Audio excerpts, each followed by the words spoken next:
So I'm gonna just end from the last video because it was doing something weird. But anyways, the very last memory that I wanted to share with you guys was actually his last couple days of his life. And then that might seem like not a happy thing to tell people, but what I have told a number of people is that if death could be beautiful, his was beautiful. It was perfect. It was exactly the way that he wanted.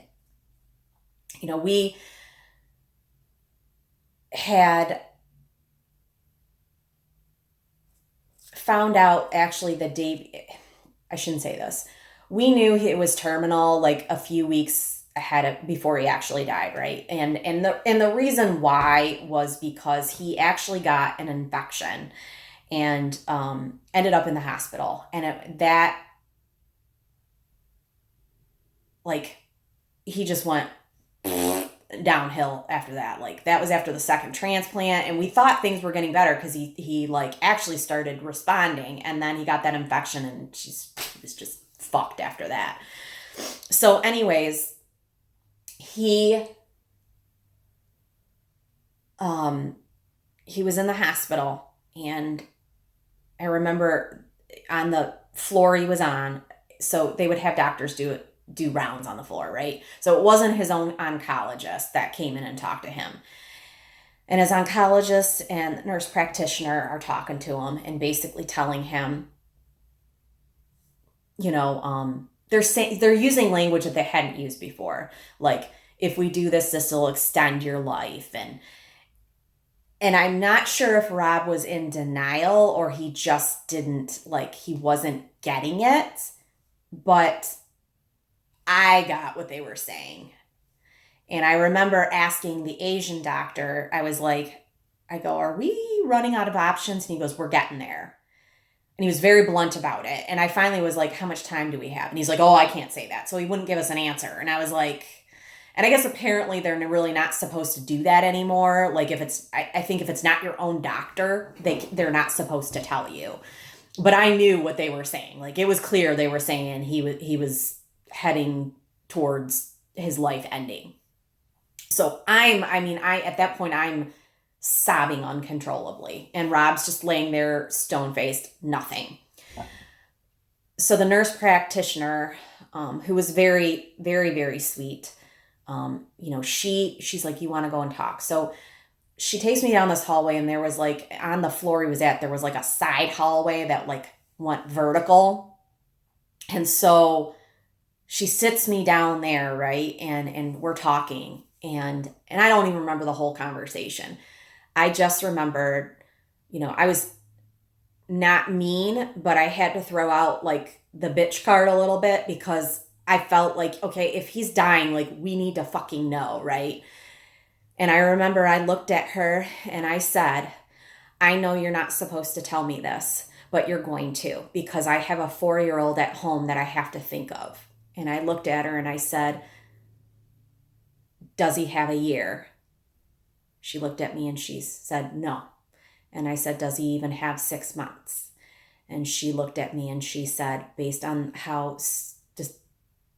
aggressive and the form of multiple myeloma that he has, I don't think so. So I don't even remember like her getting up and leaving. I remember nothing. I don't remember any of that. I remember at some point calling my mom and telling her, and I think it was before I went in and told him. I honestly can't remember. So that was like I went back in that room, and I remember Rob's like, what's going on? Like what's going on? And I just looked at him and I said, I don't know if you want to hear this, And he looked at me, and I will never forget the look on his face. And he said, I'm dying, aren't I? It's just a matter of time.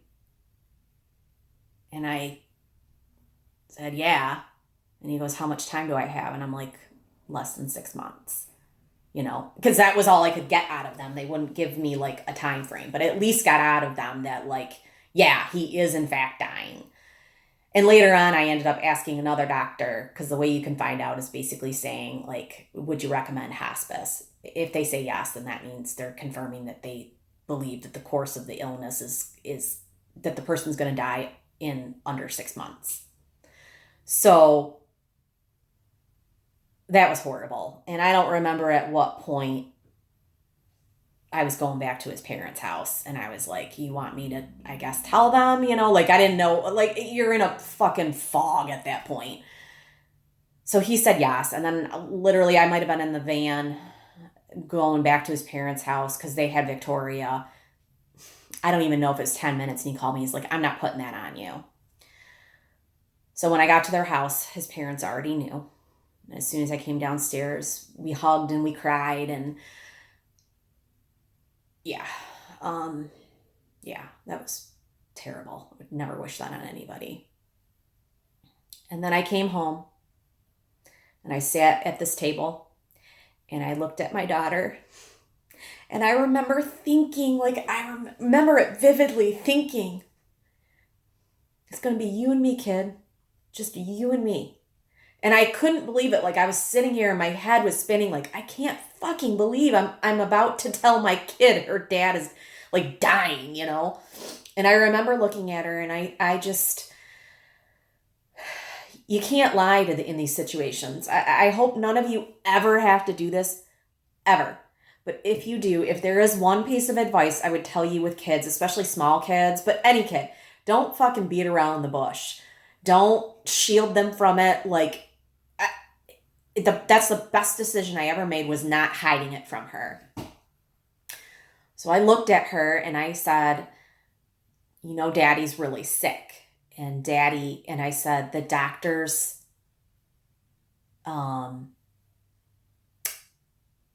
Daddy's so sick, the doctors can't fix him.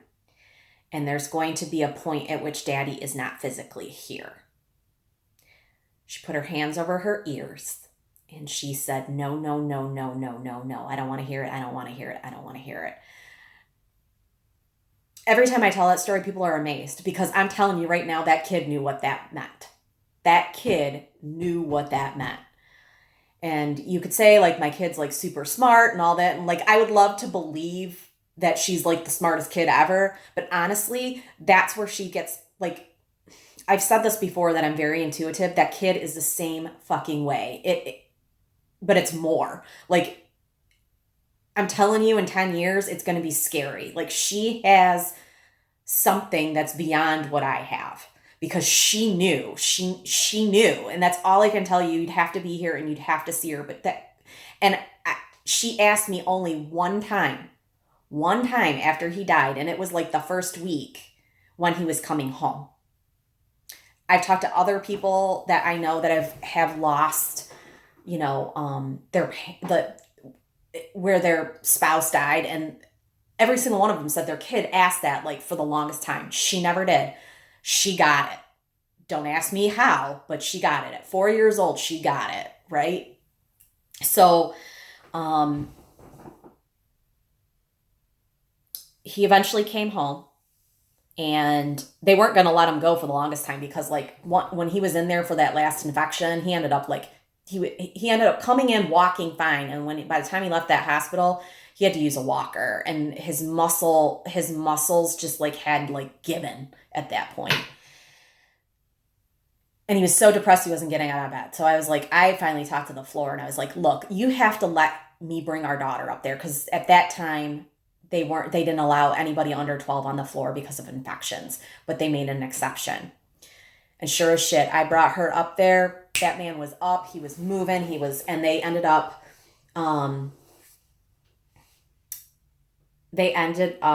letting him go that day. And so then we had a follow-up appointment later that week. Ended up being, like, again, all this is a blur, the day before he died. And when we got there, that's when his own oncologist actually said he's got a couple weeks to a couple months at best. And I'll never forget it, because Rob's face just dropped. And that's all I can describe it. His face just fucking dropped. And I will never forget that, because I remember saying to the doctor, I don't know how you do this. Like, how do you tell people they're fucking dying? Like, I couldn't do that. And, it was me, it was my aunt,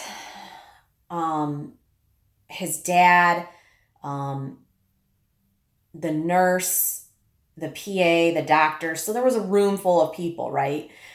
And Rob just pops his head over here and he's like, hey, I'm having a bad day here. And the whole room cracked up. But I'm telling you guys this because, like, yeah, this was a sad moment. It was horrible, horrible.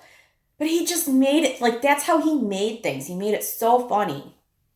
And they tried to admit him that night because his potassium was low. And I was so proud of him because he was like, no. And Rob was not forceful. He was not one to do that kind of shit. But he was like, no, if you're telling me I'm gonna die, his exact words were, I'm gonna die at home with my wife, my daughter, and my parents.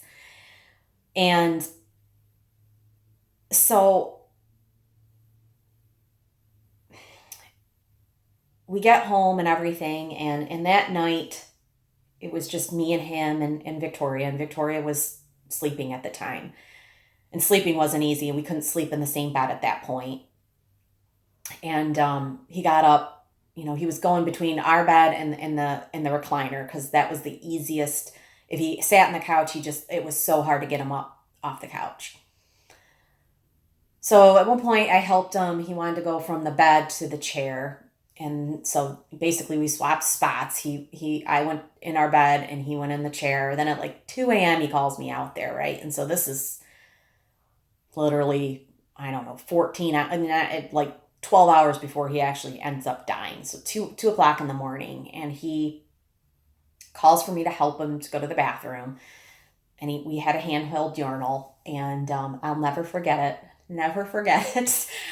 He says to me, he goes, you really do love me. And I was like, yeah, like, duh, like I wouldn't be doing this for somebody I didn't love, right? And he said, and I'm like, why do you say that? And he goes, because you're holding my dick urinal. And I'm just like, at that point, like, not a lot makes you laugh, but it made me chuckle. And he goes, people look through the window, they're going to think we're doing something kinky. And I just like looked at him like, are you fucking kidding me? This is what you're saying to me? Like, and I was like, well, we're not. Like that, clearly that's not what we're doing. But it was perfect. It was perfect. It was just like him. And he didn't lose that. He didn't lose himself in the midst of such a shitty situation. So the next day I get up, and there was a profound change. Like, I knew when I got up then that next morning, just how he looked, how he was speaking, I knew within 24 hours he was going to die. So that afternoon, we were supposed to be getting some medical stuff, like a medical chair, bed, and all that delivered. And Denny was coming over to move some furniture out of our house to make room for the medical bed and stuff. And Rob wanted to come out into the living room and watch the baseball game. And so he didn't even want to sit in the furniture. For some reason, he wanted to sit in one of the kitchen chairs. So we brought the kitchen chair out in the living room. It was one of the times that they helped him up, but he was able to walk, because at the very end, he couldn't even walk with the walker. Was like, he needed people to actually help him walk, right? So he comes down the hallway, and Rob and I had discussed what he wanted. His mom is very religious, and so he was okay with a priest coming to and speaking at his memorial, So my mother-in-law found a priest, and the priest came over to meet Rob. And so he's sitting in the chair, right? And the priest comes and does his blessing. And I'll never forget it, because my mother-in-law and my father-in-law were standing behind Rob. And then my aunt was on the other side of him. I was in front of him, and his walker was in front of him, and I had my hand on his hand. And my daughter at that point was just standing there. Like, he didn't look like himself. I think she actually towards the end was like a little like spooked by the way he looked. And then our friends Denny and Robin were there, and they were kind of standing in front of the couch. So at one point during the prayer, I opened my eyes and Victoria had her hand on him. We both did. And I am 100% convinced at that point he felt, okay, my girls are going to be okay. Because I kid you not, that prayer was over and he died. And I truly believe, that was the moment when everything about my faith, that the faith I didn't have, was completely fucking blown out of the water. Blown out of the water. You talk about I just couldn't believe it, right? So the last piece that I'll tell you, because I feel like when I tell this part, again, this is why I feel like if any of you ever have to go through this, don't hide it from your kids. Because I truly believe this is why my daughter has done so well and been so well adjusted. I had asked my aunt actually earlier that day, I'm like, how will I know, to give Victoria the option to say goodbye, to her dad? I didn't know. Because as soon as he died, my aunt picked Victoria up and gave her to my mom, who was outside, right? So my aunt just grabbed me and I think by the shoulders, and she said, remember that question you asked me? Now would be a good time. And at that point, my mom had brought Victoria in to go to the bathroom. So I went right in the bathroom. I grabbed her and I said, you remember what we talked about, that daddy was going to go to the afterlife? And she said, yes. And I said, well, that's where he's gone. And I said, would you like to say goodbye to your daddy? She said, yes. She went over to him and I carried her over there and I said, would you like to kiss him goodbye? And she said, yes. And I said, on his hand or his cheek? She kissed him on the cheek and she said, goodbye, daddy. I love you. And yes, I know most of you are probably crying through that, but it was beautiful. It was the most beautiful death. I can only hope I will be so fucking lucky to be surrounded by every single fucking person, and a few that he didn't even ask for, that I know he wanted there, around him. And I mean, he was perfect. He went out exactly the way he said the night before. No, I'm not staying at that fucking hospital. I'm coming home to die. And that's exactly what he did. And I'm so proud of him for that. It was a beautiful death. And I have no problems telling people it, because it wasn't bad. His suffering throughout the whole time he was ill, that was bad. But his death was perfect. Perfect. His death was perfect, just like him. Perfect. So I hope you guys are crying. I can't believe I'm not bawling, but I've told this story a number of times. So, but that was my husband. That was my husband. And thanks for listening, because he was a good man.